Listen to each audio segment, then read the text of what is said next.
Welcome to the Texas Highway Tutorial 101. This tutorial is going to review the flashing yellow arrow modes in EDI MMU2. The flashing yellow arrow is a four-section signal. There's a solid green arrow, a flashing yellow arrow, a solid yellow, and a red. And this is the color display that we're The EDI MMU2 uses channel logic. The channel consists of a red, yellow, green. Because we have a four-section signal, that means we're going to have two channels. The flashing yellow arrow modes in the MMU2 simply determine which channels and which colors on those channels are going to be used to manage and monitor this four-section signal. There are three buttons on the MMU2, Next, Select, and Exit. We will be using the Next to navigate. From the main menu of the MMU2, hit the Next button until the cursor is by the menu and then hit Select. Press the Select key when the cursor is beside the Set/View configuration. Keep pressing the Next button until the cursor finally gets to the flashing yellow arrow screen and then hit Select so we can program it. Once you're in the flashing yellow arrow screen, there are 12 modes to select from, A through L.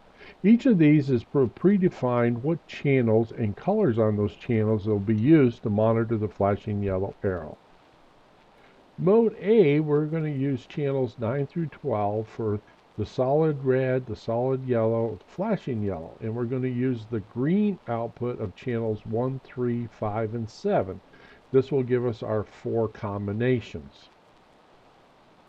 To simplify it down, if we looked at one channel pair for one four-section signal, we could say that channel 11, red, yellow, green, is going to be tied to the solid red, the solid yellow, and the flashing yellow. And channel 5 is going to be the solid green. So we'd have phase 5 green for the solid green arrow, and we'd have the overlap driving the red, yellow, flashing yellow up above. Mode B is like mode A, only the overlap channels are going to be on channels 13 through 16 instead of 9 through 12. So if you've got 8 phases, 4 PEDs, and 4 overlaps, mode B is the better selection than mode A. If you have it the other direction, pick mode A. When you select mode B, you'll get a display on the LCDs of the MMU2, and you will see that the green of channels 9 through 16 will be flashing, and the greens on 1, 3, 5, and 7 will be solid. So this gives you an indication of how you selected the configuration. Mode C is like mode A, only we swap the overlaps and the phases. So now we have our overlap flashing yellow arrows on 1, 3, 5, and 7, and we have our protected green phase arrows of 1, 3, 5, and 7 on channels 9 through 12. When you select mode C, you will notice the greens are flashing on 1, 3, 5, and 7, and you'll have solid greens on channels 9 through 12 where the protected left turn phases. Mode D is like mode B, only we've got the overlaps and the phases swapped. So A and C are alike, B and D are alike, and also D is like C in the fact that we're using the overlaps on the phases and the phases on the overlap. Mode E is the first compact mode where we're going to use the PED yellow wire to bring out one of the four color displays. In this case, we're going to bring out the solid green arrow on the PED yellow wire, and this is the first. So if we select mode E, we're going to have an overlap on channels 1, 3, 5, and 7 doing a red, yellow, green, but the green is going to be the flashing yellow arrow. We're going to have channels 9 through 12 green be remapped to the PED yellows if the PEDs are on 9 through 16. This would be the right mode to select. Mode F is just like mode E, only the PEDs are on 9 through 12 instead of 13 through 16, so we use the PED yellows on 9 through 12. So in this chart on mode F, we still have our overlap channels on 1, 3, 5, and 7.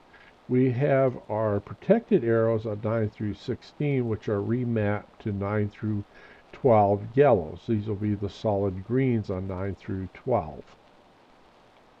Modes G and H are like E and F, only instead of having the solid green on the ped yellow, we have the flashing yellow on the ped yellow wire, and they just match up accordingly. In mode H, the peds are on 13 through 16 versus 9 through 12, which they are on G. So G and H are very close together. Mode I is one of these double swap type operations where you've got an overlap channel that is split and the phases are split. So you're putting a double mapping into the controller to get this operation to come out.